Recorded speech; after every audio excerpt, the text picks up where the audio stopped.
कौन थी वो लड़की जिसके साथ गुनाह हुआ था? क्या गुनाह होने से पहले इस गुनाह की दस्तक उसे नहीं मिली थी? जरूर मिली होगी। मेरे इतने साल के पुलिस डिपार्टमेंट के तजुर्बे से कहता हूं, हर जुर्म होने से पहले दस्तक जरूर देता है। नमस्कार, मैं सीनियर इंस्पेक्टर सुनील केलकर। आज मैं आपके सामने जो केस ला रहा हूं, एक अजीबोगरीब केस है। जब ये केस हमारे सामने आया तो हम सब हंस पड़े, क्योंकि कोई गुनाह नहीं था, ये तो मजाक था, कोई बनी बनाई कहानी थी। लेकिन जैसे जैसे इस केस के तह तक हम पहुंच गए, वैसे वैसे अलग अलग पहलू हमारे सामने आ गए जो कि चौंका देने वाले थे। ये केस मुंबई शहर के भायखला एरिया का था। इस पुलिस स्टेशन में मेरी 3 महीने पहले पोस्टिंग हुई थी। क्या था ये अजीबोगरीब केस? नहीं देशपांडे, नहीं नहीं नहीं, मैं बोलता हूं ना आपको, तुम्हारे क्लाइंट की बेल नहीं होगी। साहब रे, साहब मुझे कंप्लेंट दर्ज करानी है साहब। सर मैंने इसको बोला कंप्लेंट मेरे पास लिख, पर इसने सुना नहीं, पटकन आतमध्ये घुसलाय। चल रहा है साहब, बात ही कुछ ऐसी है साहब। 2 मिनट थांबा, मैं क्या बोलता हूँ देशपांडे, तुम ये पेपर्स पेश करो फिर से कोर्ट में, लेकिन मैं गारंटी बोलता हूँ इस बिना पे तुम्हारे क्लाइंट की बेल नहीं होगी। देखते ना कोणाला कायदा जास्त कळतो बघूया आप। हाँ हाँ, क्या हुआ? किसकी कंप्लेंट करनी है? सर मेरी बीवी की। क्या हुआ? सर धोखा हुआ है। भाग गई? नहीं साहब। तुम्हारे चेहरे पे क्या हुआ है? सब सूजा क्यों है? मारा उसने? नहीं। अच्छा, तो अफेयर चल रहा है और तुम चाहते हो कि सामने वाले को धमका कर हमें अफेयर तोड़ दे। इतना ही काम बचा है हमारे पास, है ना? नहीं साहब, ऐसी कोई बात नहीं है। दहेज वहेज का चक्कर है क्या? नहीं साहब। आता तू सांग काय मॅटर है? साहब मेरी बीवी मर्द है साहब।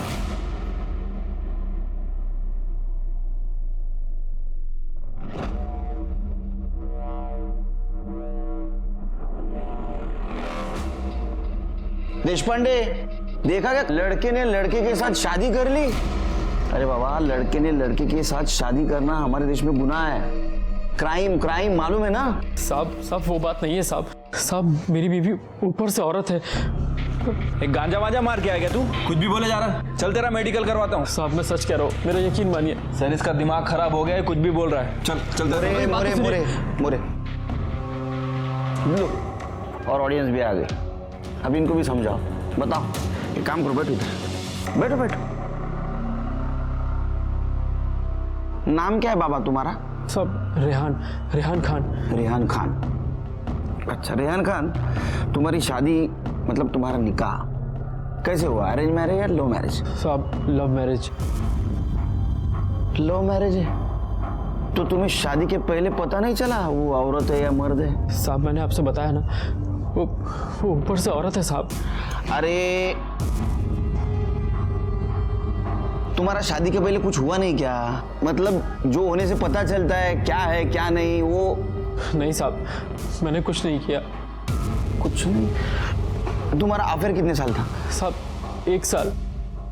मतलब 1 साल तूने सिर्फ घुमाया, कुछ किया नहीं? हाँ साहब वो बात नहीं है साहब, हाथ वाथ पकड़ने देती थी, पर उससे ज्यादा कुछ नहीं। मोरे, मुझे लगता है या तो बहुत भोला है या तो बहुत शातिर है। तूने बीवी का मर्डर तो नहीं किया? अरे नहीं साहब, मैंने ऐसा कुछ नहीं किया। हाँ ठीक है। नाम क्या है उसका? सर उज़्मा सैयद।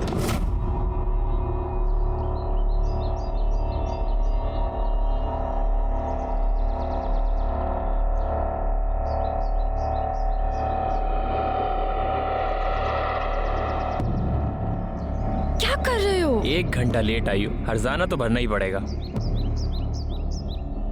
छोड़ो ना। क्या हुआ? मैं नहीं छोड़ूंगा। ये सब गलत है, हमारा निकाह नहीं हुआ है अब तक, तो ये गलत ही है ना? ये सब निकाह के बाद। मैं अपने घर वालों से आज ही बात करूंगा। तो कर लो, मैंने कब मना किया है? लड़की का फोटो है तुम्हारे पास? हाँ साहब। दिखाओ।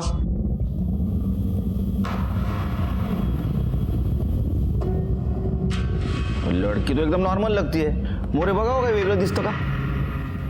नहीं सर, ये तो एकदम नॉर्मल है। निकाह की फोटो है? हाँ साहब है तो, पर एल्बम घर पे है। ठीक है, आगे क्या हुआ बता। सर हम लोग निकाह की बात करने उसके घर गए। उज़्मा तो नीचे आ। तुम शांत रहो, मैं बात करता हूँ उससे। कह दीजिए उससे कि ये निकाह वाली बात उसके लिए नहीं है। अम्मी,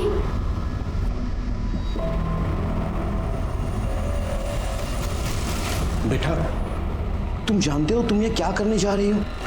ये निकाह तुम्हारे लिए? अब्बू, मैं उससे प्यार करती हूँ और वो भी मुझसे। उसने अचानक मुझे निकाह के लिए पूछ दिया तो मैंने जोश में हामी भर दी। उस्मा तुम चाहती हो ना कि तुम। ठीक है, अब बात हुई है तो उन्हें आने दो। निकाह करना कि नहीं उसके बारे में बाद में सोचेंगे। बेटी कब आ रही है वो? आज, अभी।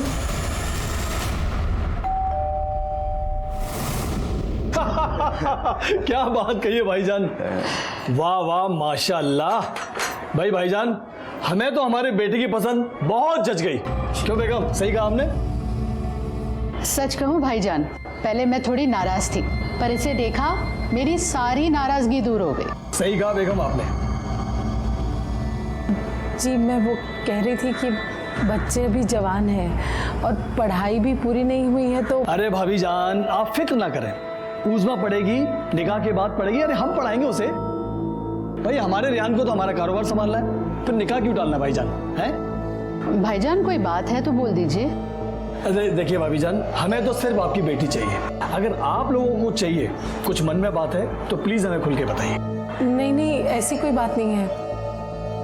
वो उस्मा में एक प्रॉब्लम है।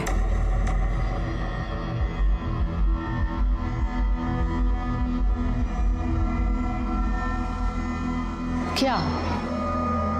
आप बताएंगे या मैं बताऊं? तुम बोलो। वो उस्मा कभी मां नहीं बन सकती। क्या? कोई एक्सीडेंट वगैरह हुआ था क्या? नहीं नहीं, वो तो बचपन से ही। देखिए, हमने आपको सब खरी खरी बता दी है, अब आप लोग ही सोच के बता दीजिए। कोई बात नहीं, इसमें सोचने वाली क्या बात है। अल्लाह जानता है कि हमारा प्यार कितना पाक है, वही कोई रास्ता दिखाएगा। और वैसे भी आजकल इन चीज़ों के लिए बहुत सारे ट्रीटमेंट्स आ गए हैं, कोई ना कोई हल ज़रूर निकल आएगा। मैं ठीक कह रहा हूँ ना अब्बू? हाँ हाँ बेटा, आपने एकदम सही कहा। कमाल की लव स्टोरी थी रेहान की। कॉलेज से शुरू हुई लव स्टोरी निकाह तक आ पहुंची। अब तक उज़मा और रेहान के लव स्टोरी में कोई प्रॉब्लम नहीं था, मतलब गुनाह की कोई दस्तक नहीं हुई थी। दस्तक इसके बाद हुई, और वो दस्तक किसके खिलाफ होने वाले गुनाह की थी उनके समझ में नहीं आया और बात आगे बढ़ी। अरे शादी होने के बाद तो कुछ हुआ होगा ना तुम्हारे बीच में? हुआ था। हाँ, तो फिर उस वक्त पता नहीं चला वो औरत नहीं है? साहब, जो कुछ भी हुआ था सब ऊपर ऊपर से हुआ था साहब। तुम्हारी शादी कहाँ हुई? साहब, कब्रिस्तान में। क्या? कब्रिस्तान में? सर ये कोई ब्लैक मैजिक वाला चक्कर लगता है मेरे को। अरे नहीं साहब, कोई ब्लैक मैजिक वाला चक्कर नहीं है। वो हमारा निकाह ऐन मौके पर तय हुआ तो अचानक से कोई हॉल मिल नहीं रहा था, इसलिए हमने कब्रिस्तान के हॉल में ही निकाह कर लिया। अच्छा, हनीमून पे तो गए होगे? हाँ साहब। फिर हनीमून पे तो पता चला होगा? नहीं साहब, तब भी पता नहीं चला। अरे हनीमून पे कैसा नहीं पता चला? हनीमून पे तो 100% पता चलना चाहिए ना। माशाअल्लाह, सनसेट पॉइंट से सूरज को डूबता हुआ देखना मतलब खुदा के करिश्मे को करीब से देखने जैसा लगता है। मैं तो सनसेट दिख ही नहीं रहा था, मैं तो खुदा के इस करिश्मे को देख रहा था। अच्छा सुनो, मैं फ्रेश होकर आता हूँ। आज हमारी पहली रात है और आज मैं तुम्हें वो प्यार दूंगा। अरे जाओ भी, अभी बातें ही करते रहोगे। मैं बस 5 मिनट में आया। Get ready, okay?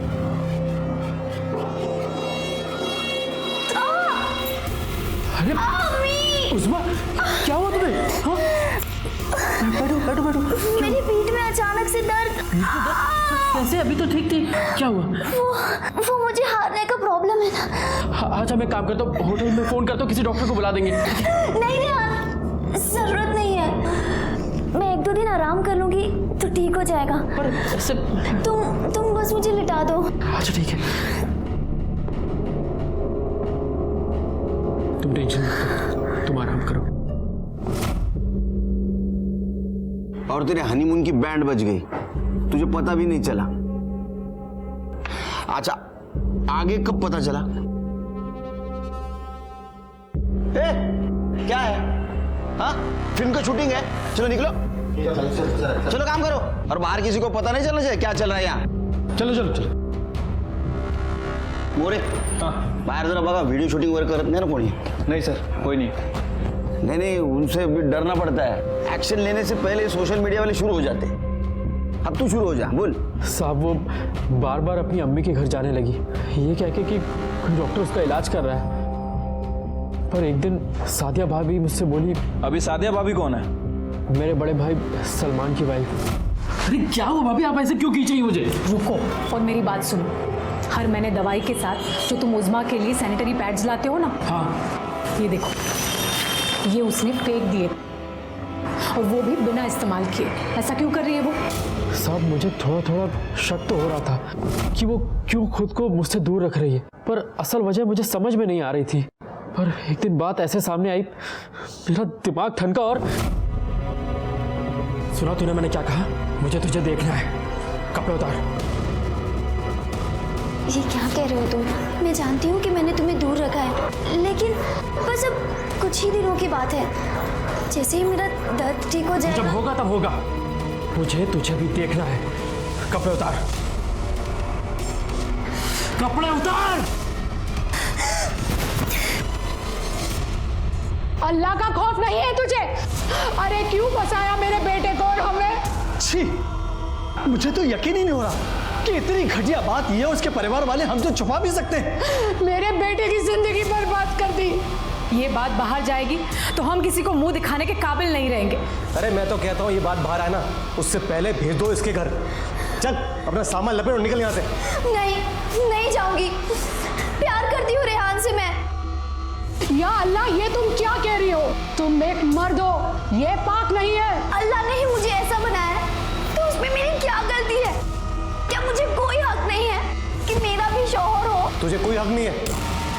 चुपचाप जाएगी या उठा के फेंकू तेरे को बाहर? नहीं जाऊंगी. देखता हूँ तो कैसे नहीं जाएगी.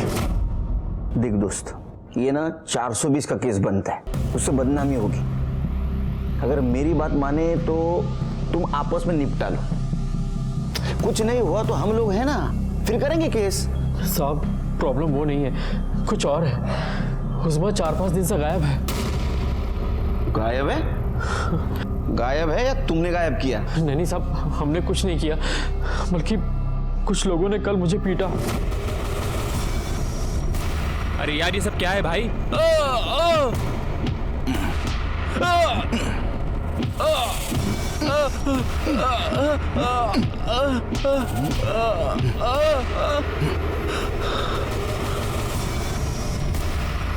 उज़्मा को तलाक देने की सोचना भी मत, वरना बेकरी की भट्टी में डाल के जला दूंगा. कौन था ये? अब्दुल सिद्दीकी, उज़्मा के मामा. कहाँ रहता है ये? सर कापुरवाड़ी में बेकरी है उनकी.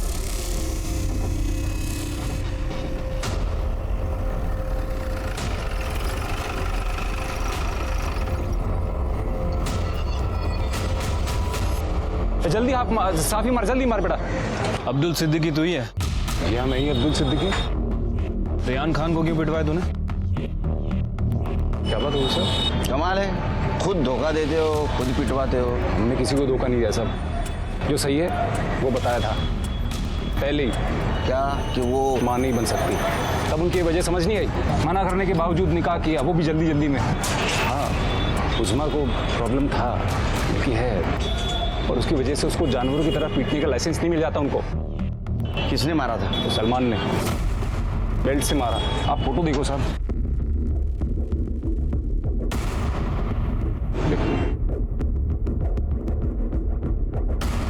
अब कहाँ है उज़्मा?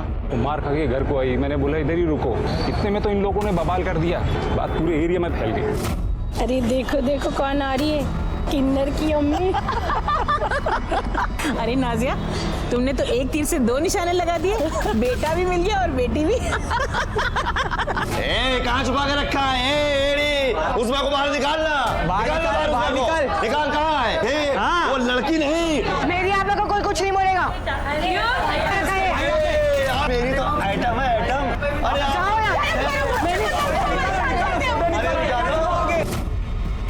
अरे किन्नर फोन निकाल. एक किन्नर. अब्बू, अब्बू, भागो यहाँ से.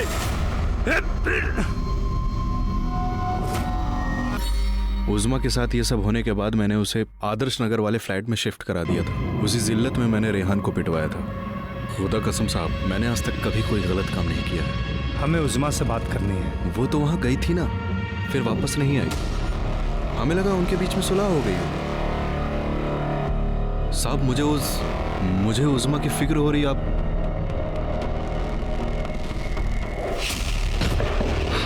सावंत मॅडम, तुमचे हात दुखेपर्यंत हाणाय आला।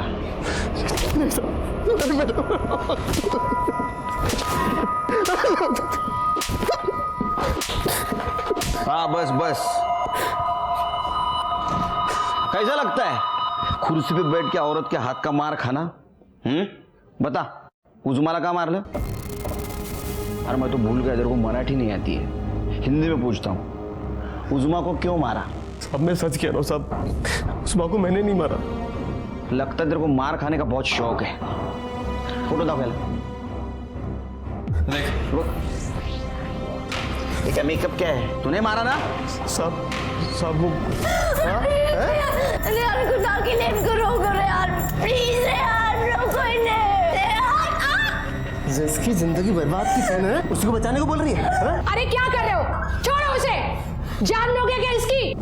साहब ऐसा धोखा किसी के साथ भी होता ना साहब, तो वो वही करता जो मैंने किया साहब। हाँ, इसका मतलब तूने उज़्मा को पीटा है, तू कबूल करता है।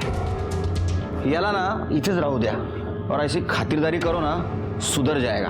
मोरे, उज़्मा के घर लेडी कांस्टेबल को भेजो और उसको बुला के लाओ इधर। सर उज़्मा हमारे घर पर नहीं है साहब। घर पर नहीं है? उसके घर वालों का तो कहना है कि फिर से तेरे घर आई थी वो। नहीं साहब, झूठ बोल रहे हैं साहब। जब से वो घर से गई है, जब से वो वापस नहीं आई। नहीं साहब, वो यहाँ नहीं है। उस दिन जब सलमान ने उसको मारा तो मैंने उसे कहा जा यहाँ से, वरना गजब हो जाएगा। अरे ऐसे कैसे साहब? उसको उसके मामू जान के घर पे रखा था। अगर वहां से वो जाएगी तो अपने ससुराल ही जाएगी ना, और कहाँ जाएगी? उज़्मा ना तो उसके माँ बाप के घर थी, ना तो रेहान के। गई कहाँ? या इस बात से छुटकारा पाने के लिए वो कहीं चली गई, या किसी ने उससे छुटकारा पाने के लिए उसे अगवा कर लिया या मार दिया? कुछ समझ में नहीं आ रहा था। ऐसे में हमें कॉल आई कि बैंगनवाड़ी के किसी बंद बिल्डिंग से बदबू आ रही है। बात तो समझ गए होंगे आप।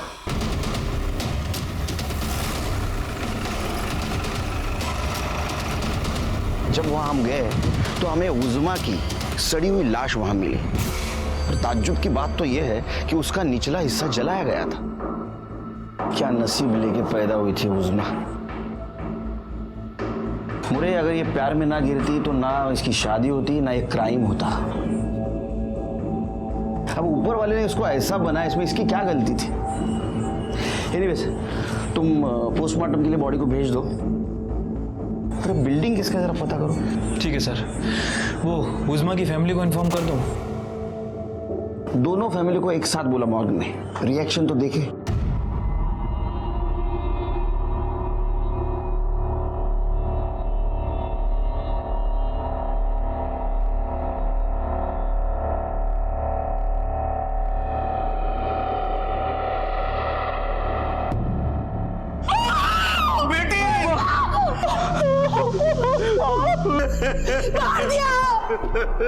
मार दिया तुम लोगों ने मेरी बेटी को।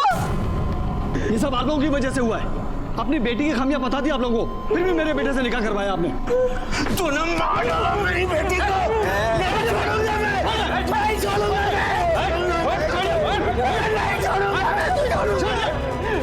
अरे जहन्नम में भी जगह नहीं मिलेगी आप लोगों को। मार दिया मेरी बच्ची को।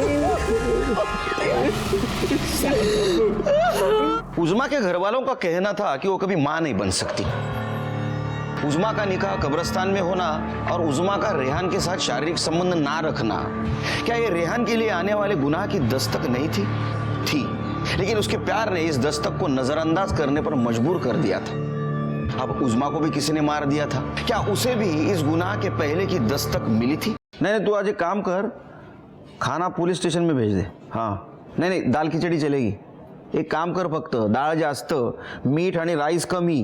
तो इतना नमक डालती है ना, बीपी बढ़ रहा है मेरा। हाँ, अरे नहीं, 2-3 दिन नहीं आ पाऊंगा मैं, कॉम्प्लिकेटेड केस है। हाँ, खाऊंगा, रात का खाना रात में खाऊंगा। चल रख, फोन रख अभी। हाँ। क्या हुआ सर, वहीं से डांट मिली क्या? वो तो आदत सी हो गई अभी। शादी के पहले बताया था मैंने उसको, पुलिस में हूँ, कितना वक्त दे पाऊंगा मालूम नहीं, लेकिन उस वक्त प्यार में थी ना। हाँ हाँ हाँ, मैं एडजस्ट कर लूंगी, मैं किरकिर नहीं करूंगी, ऐसा सब बोला। अभी वक्त नहीं दे पाते, बात करने के टाइम नहीं है, शुरू हो गया। ये केस ने भी बीपी बढ़ा दिया यार मेरी। सॉरी। अच्छा, कुछ पता चला? हाँ सर, वो बिल्डिंग के मालिक का पता चल गया है। वो पिछले 3 सालों से दुबई में ही रह रहा है और बिल्डिंग भी लॉक है। वैसे सर सबसे इंपॉर्टेंट बात, ये दोनों ही फैमिली का घर बिल्डिंग से लगभग इक्वल डिस्टेंस पे है। सर, उज़मा की पीएम रिपोर्ट। सर, रिपोर्ट के हिसाब से उसकी मौत सर पर भारी मार लगने की वजह से हुई है। किसी मेटल की रॉड से वार किया गया है, लेकिन क्राइम स्पॉट पे हमें कोई वेपन नहीं मिला था सर। अरे मार के फेंक दिया होगा। एक काम करते, बिल्डिंग के आसपास बगा जरा ऐसा पड़ गया सर, उसके हाथ पे रस्सियों के निशान भी थे, मतलब उसे 3-4 दिन तक बांध कर रखा गया था और मुंह पे भी मार्क्स हैं, मतलब उसके चेहरे को भी कपड़े से बांधा गया था। सर, इस रिपोर्ट से 3 बातें तो कंफर्म हो गई। उज़मा को मेल सेक्सुअल ऑर्गन था, इसकी बॉडी में मेल हार्मोन्स की मात्रा ज़्यादा थी, और नंबर 3 और सबसे इम्पॉर्टेंट, इसके निचले हिस्से को केरोसिन से जलाया गया था, वो भी इसके मरने के बाद। इस सब की वजह भी इसका निचला हिस्सा ही था। एक काम करो, जरा सबके कॉल रिकॉर्ड चेक करो। मतलब रिहान की फैमिली मेंबर्स के? दोनों के, उज़मा की फैमिली के। सर, उज़मा की फैमिली में ऐसा कौन करेगा, और करेगा भी तो क्यों? सर, मोटिव तो रिहान की फैमिली के पास है, क्योंकि उज़मा की मौत से फायदा इन्हीं की फैमिली को हुआ और धोखा भी इन्हीं की फैमिली को मिला। नहीं, उज़मा के मरने का फायदा उसके फैमिली को भी था, बदनामी से छुटकारा। उज़मा के मामा ने क्या कहा था, वो अभी लोगों के मजाक का विषय बन गए, और आखिरी बार मामा के घर ही उसको देखा गया था। और ये मामा जो कह रहा है ना कि उसको आदर्श नगर में शिफ्ट किया गया था, वो झूठ बोल रहा है। चेक करो। ठीक है सर। ठीक है, और सुन, हाथ जल्दी चला। अब क्यों आए साहब, आपका काम खत्म? नहीं अब्दुल मियाँ, अब हमारा काम शुरू हुआ है। उज़मा को जिस आदर्श नगर वाले फ्लैट में रखा था, उसका नंबर और एड्रेस चाहिए। वो क्यों चाहिए आपको? पता करना है कि तुमने जो कहानी सुनाई थी वो कितनी सच है और कितनी झूठ।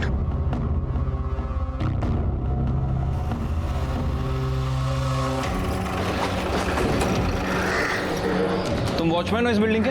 हाँ साहब। इस बिल्डिंग में जो 401 नंबर फ्लैट है वो किसके नाम पर है? वो एक बेकरी वाले का है साहब, अब्दुल भाई नाम है। अब्दुल भाई? जी साहब। ये लड़की आई थी क्या इस फ्लैट में? हाँ साहब, इस लड़की को देखा तो है, 1-2 दिन के लिए थी यहाँ पे।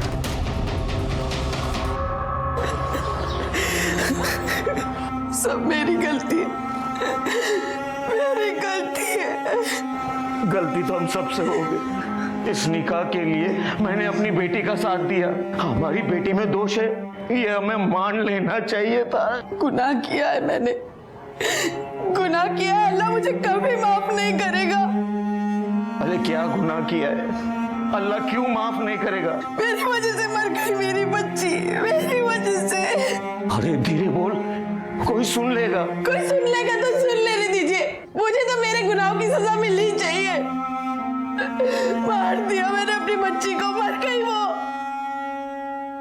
सर, ये अहमद है, हमारे एरिया का खबरी। क्या खबर है साहब? मोरे साहब ने जब बोला करके तो मैंने उस लड़की के, मेरा मतलब है लड़के, अब क्या बोलूँ सर मैं उसको? उज़मा बोल। हाँ साहब, उज़मा के घर का मैंने कुछ खबर निकाला था साहब। उधर एक बुढ़ा रहता है इब्राहिम करके, सब उसे इब्राहिम चाचा बुलाते हैं। जब उससे पता चला कि उज़मा की शादी हो रही है तो काफ़ी बौखला गया था, और उसने धमकी भी दी उसके और उसके परिवार वालों की वो नमाज नहीं अदा करने देगा। और शादी के कुछ दिन पहले साहब उसने उज़मा से काफ़ी सॉलिड पंगा कर लिया था। आप जाकर अपना देखो, हमारे बीच में टांग अड़ाने की जरूरत नहीं है। जरूरत कैसे नहीं है? तू जो करने जा रही है ना, वो हमारे मजहब के खिलाफ है। ऐसा कुछ नहीं, जाओ, नहीं तो चप्पल निकाल के ना तेरे चेहरे का नक्शा बदल दूं। वैसे भी एक पाँव तो कब्र में ही है। अब तू देखना, मैं तेरा क्या हश्र करता हूँ, तुझे काट के कुत्तों को खिला दूंगा मैं। अबे जा, घर जाकर ना देख अपने हाथ पाँव में काटने की ताकत है कि नहीं। आया बड़ा मुझे काटने वाला। ये इब्राहिम रहता कहाँ है? अरे साहब, ये आप क्या तोहमत लगा रहे हैं? तो मतलब इल्जाम लगाना, आरोप लगाना, ब्लेम करना। अच्छा, आपने उज़मा की शादी रोकने की कोशिश की, उसको धमकाया, फिर भी उसका निकाह हुआ तो आपने उसको काटने की बात की, बाद में उसको आपने मार दिया और जला दिया, बराबर है ना? नहीं साहब, ऐसा कुछ भी नहीं हुआ। देखिए, आपने उसको काटने की बात की, इसका चश्मदीद गवाह है हमारे पास। धमकी दी थी साहब। हाँ, और धमकी इसलिए दी थी कि उसमें जो खामियां थी उससे मैं वाकिफ था, और निकाह न होने में भी सबकी भलाई थी। इसके ऊपर नजर रखो, शहर के बाहर मत जाने दो। सीडीआर रिपोर्ट का क्या हुआ? कल सुबह तक आ जाएगी सर।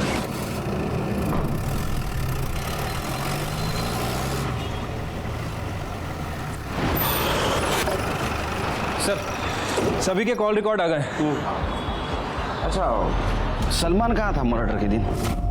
सर, सलमान की लोकेशन उसके घर और दुकान के आसपास की थी, लेकिन सर गेस कीजिए, रिहान कहाँ पे होगा उस समय? कौन बनेगा करोड़पति खेल रहे हो? नहीं सर, मतलब 4 ऑप्शन दो। मत दो, मैं जवाब देता हूँ। बैंगनवाड़ी में जहाँ उज़मा की लाश मिली थी, जवाब सही है? हाँ सर। अब 1 करोड़ मत दो, उसको लेके आओ। कदम, चल चल चल। हॉर्न बजा, हॉर्न बजा।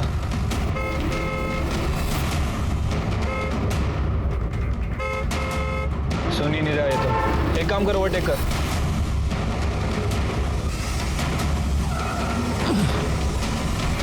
जिस दिन बैंगनवाड़ी में उज़मा का खून हुआ, उस दिन तेरा मोबाइल लोकेशन दिखाता है, तू वहां बैंगनवाड़ी में था। अब बैंगनवाड़ी में ना तो तेरा घर है, ना तो तेरे काम का ठिकाना, तो 1 + 1 = बैंगनवाड़ी में तो उज़मा का खून करने गया था। नहीं साहब, मेरा यकीन मानिए, मैं वहाँ किसी का खून करने नहीं गया था। सब कर रहे रे? किस लिए गया था फिर उधर? हाँ साहब, मैं वहाँ जीनत का पीछा करते हुए गया था। अरे भाई, जीनत कौन है?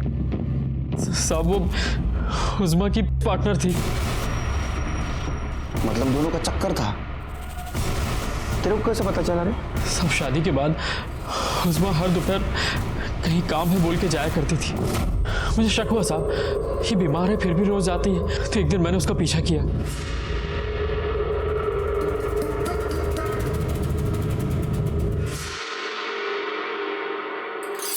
साहब, मुझे वो सब गड़बड़ लगा, इसलिए उसी रात मैंने उज़मा से पूछा कि आखिर वो लड़की थी कौन। वो जीनत थी, मेरे घर पे बचपन में जो काम करने आती थी ना, जायदा, उसकी बेटी। उसके कॉलेज के पैसे मैं ही देती हूँ, इसीलिए गई थी। क्या है ना, बेचारी बहुत गरीब है, मदद करना तो फर्ज बनता है ना। साहब, उस वक्त तो मुझे उसकी सारी बात सही लगी। तब तक प्यार का बुखार नहीं ना उतरा था। गड़बड़ कब लगा? सर, 4 जुलाई को जब जीनत हमारे घर आई।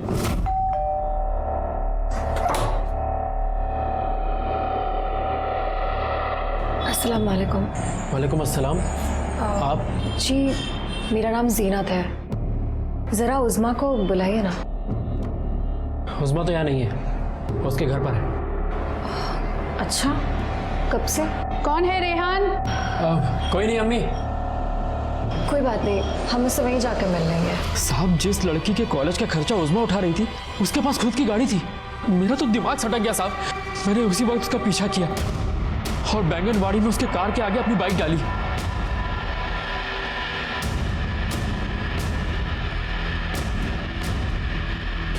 क्या बदतमीजी है ये? बदतमीजी है ये?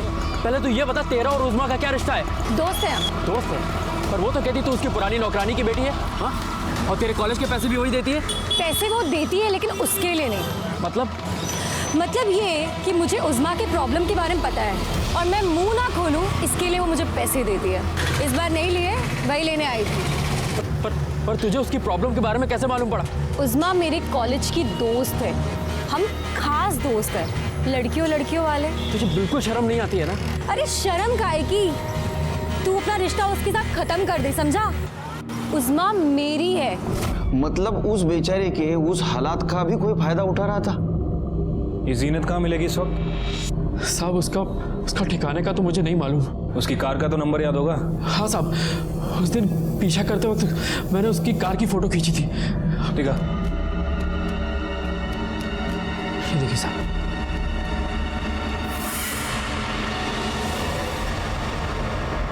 सर, मैं उसे क्यों मारूंगी? वो दोस्त थी मेरी, और जब चाहिए सेक्सुअल सेटिस्फैक्शन में मिल रहा था और ऊपर से पैसे भी मिल जाते थे। हाँ, सोन्याचं अंड देणारी कोंबडी सापडली होती तुला। हाँ? सोने का अंडा देने वाली कोंबड़ी, मुर्गी मिली थी तुमको। सर, ऐसी मुर्गी को कोई काटता है क्या? काटता है जब हाव का हिंदी में क्या बोलते हैं? सर भूख, लालच। जब ज्यादा लालच बढ़ जाती है ना तो काटता है। तुम्हारी लालच बढ़ गई थी इसलिए उज़्मा को मार डाला तुमने। सर लेकिन मुझे मालूम ही नहीं था उज़्मा किधर थी। बैंगनवाड़ी में थी वो। अरे लेकिन मुझे मालूम नहीं था। मोरे, इसका फोटो निकालो। क्या है, तुम भाग गई ना, तुम्हारा लेटेस्ट फोटो है हमारे पास। और सर वैसे भी इसके ऊपर ब्लैकमेलिंग का चार्ज तो बनता ही है। कैसे बनता है ब्लैकमेल? जिसे ब्लैकमेल किया तो वो तो मर गई। हाँ? गवाही कौन देगा? होशियार है। देखिए सर, मेरी पूरी फैमिली लॉयर्स की है और मैंने खुद लॉ किया है। हाँ, तो लॉ में एक इंपॉर्टेंट चीज है, सबूत। जिस दिन तुम्हारे खिलाफ सबूत मेरे हाथ लग जाएगा ना, ये पूरी होशियारी बाहर निकाल दूंगा मैं। चला मोरे।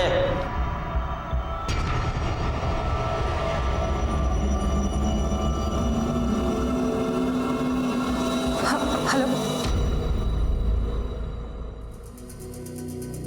आई शपथ बोलता हूं, किसी पुलिस वाले के पास ऐसा केस नहीं आया होगा।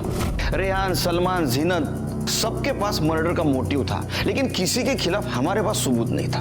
उस वक्त इस व्हाइट बोर्ड को मैं घंटों देखते बैठा और सोचता कि इनमें से ही किसी ने उज़्मा को मारा है, लेकिन कौन है? कोई कल्प्रिट नजर नहीं आ रहा था। मेरा असिस्टेंट मोरे, उसके पास मैंने केरोसिन का एंगल भी निकाला, लेकिन सब मिडिल क्लास लोग थे और मिडिल क्लास लोग तो केरोसिन यूज नहीं करते। फिर कौन करता है? सर एक बात तो कंफर्म है कि केरोसिन यूज किया है, लेकिन प्रॉब्लम यह है कि इनमें से कोई भी केरोसिन यूज नहीं करता। सभी गैस कनेक्शन वाले हैं। गैस खत्म हो गई तो?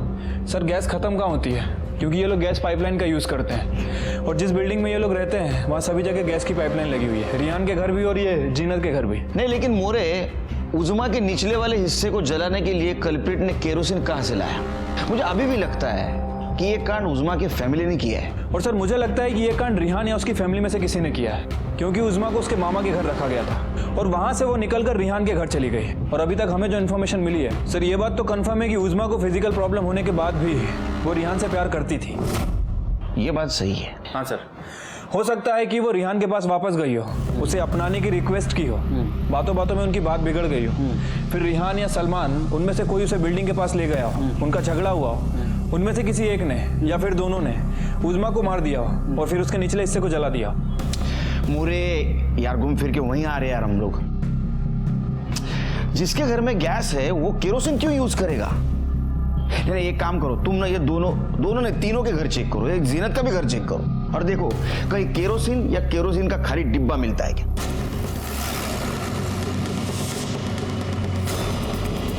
साहब हमारे यहाँ कुछ नहीं मिलेगा, वहां जाके ढूंढो, उन्होंने मारा है उज़्मा को, उसका कातिल वहीं मिलेगा। चुप रहिए, चलिए साइड आइए। साहब कदम साहब अंदर चलो। लेकिन साहब आप लोग क्या देख रहे हैं साहब? दूसरे कमरे में देखो। सब खाली बोतल है साहब पानी की। साहब आप क्या ढूंढ रहे हैं?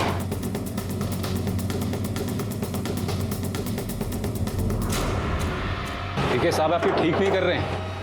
इस पूरे इलाके में हमारी बेकरी का नाम है। चुपचाप खड़े रहो।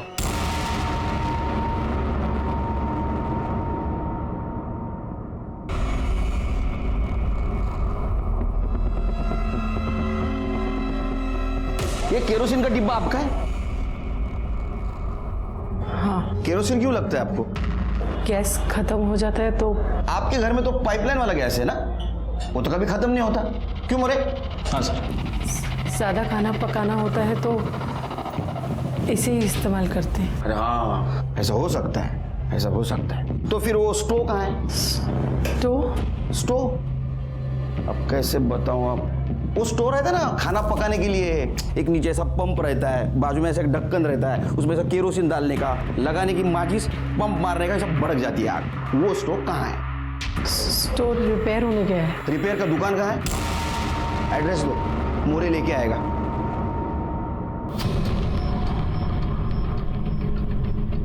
क्या हुआ? केरोसिन खत्म हो जाने के बाद स्टोव जैसा बंद हो जाता है, वैसे आपकी बोलती क्यों बंद हो गई? स्टोव नहीं है। स्टोव नहीं है तो घर में केरोसिन कैसे आया? उज़्मा को जलाने के लिए मोरे, है ना? हाँ। ये क्या बकवास कर रही हो? क्यों झूठ बोल रही हो तुम? मैं झूठ नहीं बोल रही। उज़्मा को मैंने मारा है, मैंने मारा है अपनी बच्ची को। साहब ये झूठ बोल रही है साहब। नाज़िया क्यों झूठ बोल रही हो तुम? नहीं, मैंने मारा है अपनी बच्ची को। अरे नाज़िया, अरे साहब छोड़ दो साहब। अरे नाज़िया सॉल्व के लिए तुम्हें। नाज़िया सच बता दो नाज़िया। नहीं हुई। नाज़िया अरे झूठ क्यों बोल रही हो? नाज़िया तुमने झूठ क्यों बोला? नाज़िया ऐसा क्यों कर रही हो? लेकिन सर नाजिया ने कन्फेस कर लिया है, उसी ने अपनी बेटी को मारा है। अब क्या बचा हुआ है? ये झूठ बोल रही है मोरे। इसने नहीं मारा है उज़्मा को। झूठ बोल रही, लेकिन क्यों सर? किसी को बचाने के लिए। लेकिन किसे? शायद उसके पति को या भाई को। तो उज़्मा को आपने मारा? हाँ। कैसे? मुझे जरा फिल्म में दिखाते हो वैसा दिखा। मुझे फिल्में बड़ी अच्छी लगती है। उज़्मा को हमने अब्दुल के उसके मामू के खाली घर में रखा था। नहीं वो ठीक है, वो तो सिक्योरिटी ने बताया, वो वजह भी बताई। वो कुछ उसके फोटो खींच रहे थे, बदनामी हो रही थी, यहाँ तक सब सही है। आगे हमको समझ में नहीं आ रहा था उसका क्या करें, तो उस रात मैंने उसे मार दिया। अब्दुल मामा के घर पे मार दिया? हाँ। तो उसकी लाश हमें बैंगनवाड़ी की बंद पड़ी हुई बिल्डिंग में कैसे मिली? नहीं, अगर आपने उधर आजाद नगर में उसको मारा तो उसकी लाश बिल्डिंग में कैसे आई? मैं लेकर गई थी। ऐसे ओपन में सबके सामने?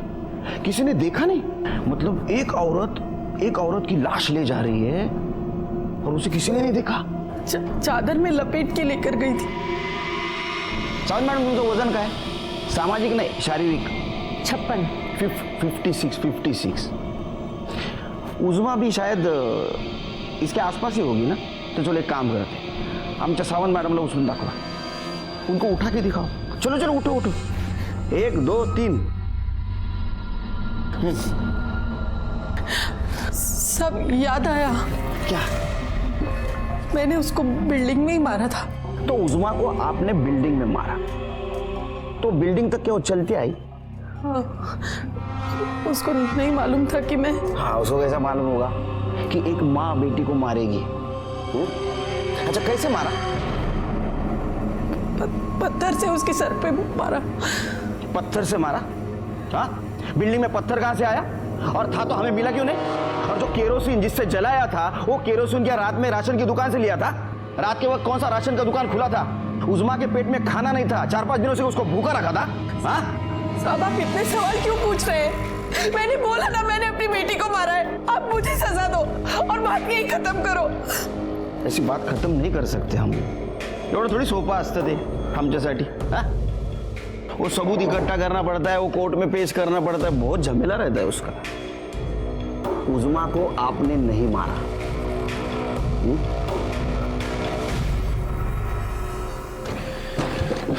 सर आप सही कह रहे थे, ये नाजिया झूठ बोल रही है। नहीं, झूठ तो बोल रही है, लेकिन किसे बचाने के लिए? और ये सवाल का जवाब हमारे पास नहीं है। देखो, जिस दिन ये हुआ उस दिन उज़्मा के घर के कोई भी फैमिली मेंबर का मोबाइल लोकेशन बैंगनवाड़ी नहीं था। तो उज़्मा को किसने मारा? मोरे घूम फिर कर हम वही सवाल पे आके अटक रहे हैं। सर, उज़्मा का बाप सलीम आया है, वो नाजिया को मिलना चाहता है, बेटा ले दियो। हाँ देना, अपने कानून ने उतनी तो छूट दी है। मोरे अब पता चलेगा कातिल कौन है। ज्यादा टाइम नहीं, फक्त 5 मिनिटं। हाँ।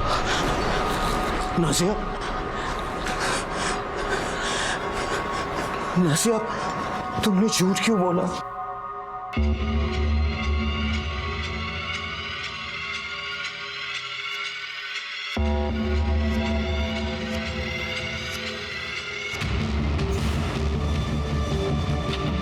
त्याच्या मागे जा, बघ कुठे जातो आणि काय करतो। सर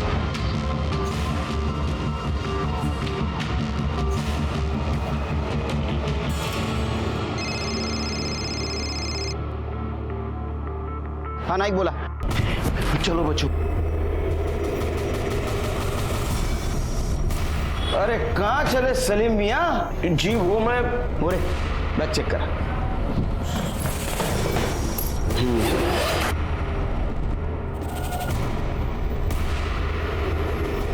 सर कपड़े हैं, वो भी सिर्फ इन दोनों बच्चों के।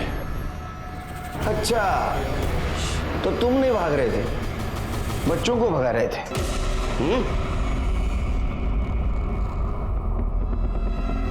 हाँ मैंने झूठ बोला, अपने बच्चों को बचाने के लिए मैंने झूठ बोला। उस दिन मैंने देखा कि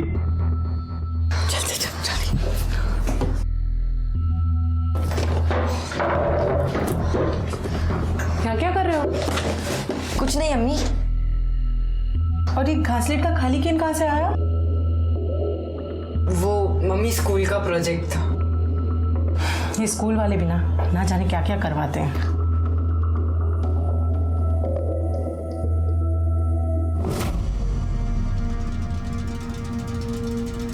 देखो बच्चों, तुम दोनों ने जो कुछ भी किया है वो सब हमें पता है। देखो केरोसिन के डब्बे पे तुम दोनों की उंगलियों के निशान मिले हैं और उस बिल्डिंग में भी। मोरे, जिस दोस्त से तुमने वो केरोसिन खरीदा था, हमने उससे भी बात की है। और तुम्हारे मामू के घर के बाहर जो सीसीटीवी कैमरा था, उसमें साफ दिख रहा है कि तुम दोनों उज़्मा को अपने साथ लेकर जा रहे हो। क्यों किया ऐसे? क्योंकि आपा की उस बात की वजह से हमें हर जगह जिल्लत का सामना करना पड़ रहा था। स्कूल में भी सब हमें किन्नर का भाई बुलाने लग गए थे। मोहल्ले के सारे दोस्त हम पर हंसने लग गए थे। घर से निकलना बहुत मुश्किल हो गया था। अम्मी, मैं खिड़की खोल लूँ क्या? बहुत घुटन सी हो रही है। चुपचाप बैठो और पढ़ाई करो अपनी। फिर हमने आपस में बात की और ये तय किया कि इस वजह को जड़ से उखाड़ना है। अब बताओ, उज़्मा को बिल्डिंग में लेके गए, उसके बाद क्या किया? आपा चलिए हमारे साथ। लेकिन अरे अम्मी अब्बू ने बोला चलिए, आपकी जान को खतरा है। लेकिन क्या कहाँ जा रहा है, मुझे बताओ तो सही। अरे अब्बू ने बोला चलो आपा। पर ये क्या जग? कहाँ है अब्बू? अब्बू? अब्बू? कहाँ है अब्बू?